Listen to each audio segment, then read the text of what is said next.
Parrikar, I know that you actually have deep knowledge of being able to operate within the SME space, and you did that in your earlier avatar as well. So, you understand the pain points. And this is a common view that, as Mr. Wadhwani was pointing out, that perhaps in India we now incentivize people to want to stay small to be able to avail of the kind of benefits that we've just talked about. What do you actually do? How do you create that roadmap to unshackle the small and medium sector, which really in that sense, is the backbone as far as the economy is concerned for many reasons? I think in India, we have created a psychological barrier for wealth creation. Wealth creation does not mean you loot the exchequer. But if a person with his intelligence, with his hard work, can generate wealth, he creates employment for many. But when we see towards a person with a wealth or a wealth creation, we almost see him as a sinner. I think that mindset of thinking should basically change. Once that changes, I think a lot of things will happen. As far as the smallness is concerned, the small category incentives are necessarily to make him come out of that initial problem. As a small entrepreneur myself, I'll tell you the biggest harassment an industrialist or a startup can have is harassment by government officers. I have faced this myself. I must have faced 5-6 prosecutions. There is ESI fellow, there will be Provident fellow who is just looking out for you to make a small mistake. I feel for myself that all startup should be exempted from all this kind of filing returns and inspections for first 5 years period. Our departments love to make things complicated. I was recently reading a report in the paper where there was a scam caught, if you remember, Bank of Baroda. Yes. For they didn't import anything, but the foreign currency was. Now we in India tend to work out a mechanism by which instead of punishing the guilty, they will go scot-free ultimately. I can bet on it. Our legal system is so questionable in its overall approach that ultimately people who have done that fraud will go scot-free. Are you really saying our legal system is questionable, Mr. Parrikar? I'm saying our legal system is so complicated.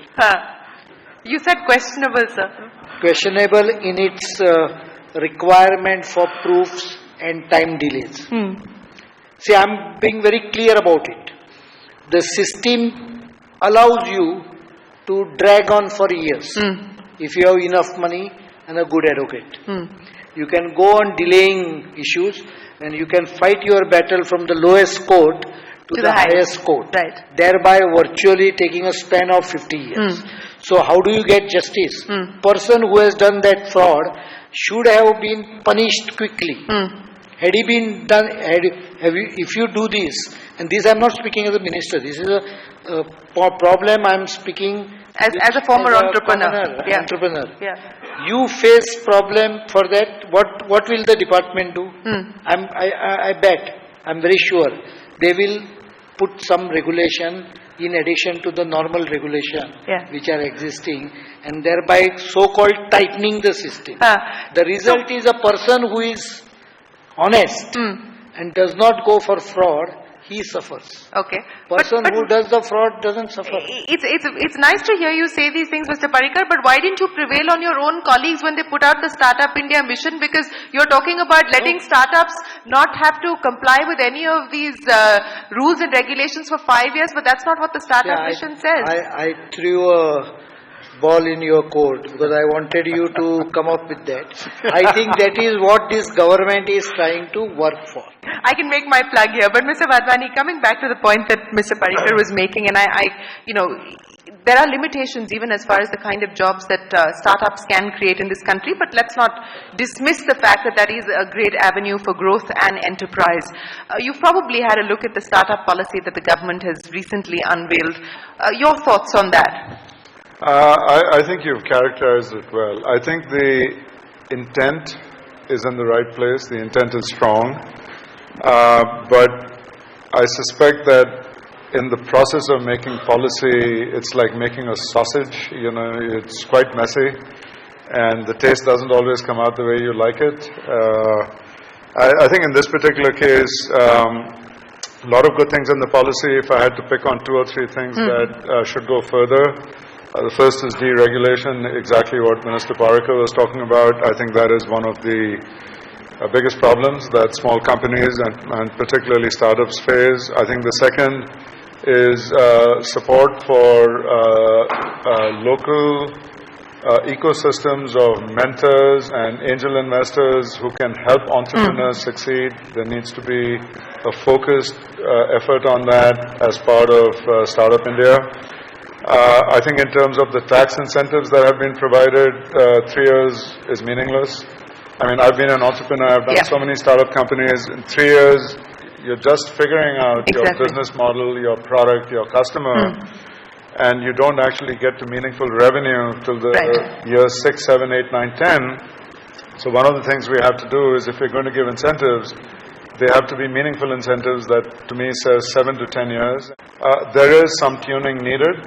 Hopefully, that tuning will be possible in the months to come. All right. Unfortunately, we've extended our time here, but ladies and gentlemen, thank you very much. I think the consensus on the panel here is that the need of the hour at this point in time is to start the process of really identifying the areas that could be potential multipliers, growth multipliers.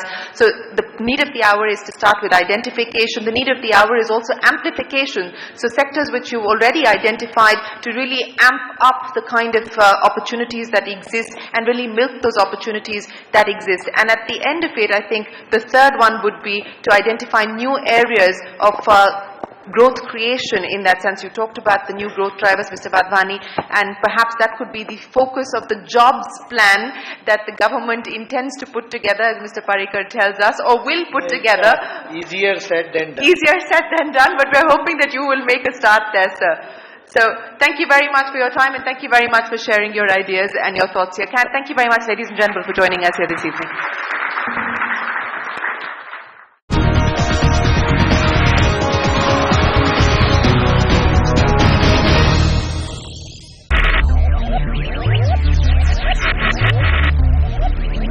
Focus, ideate, innovate, enable.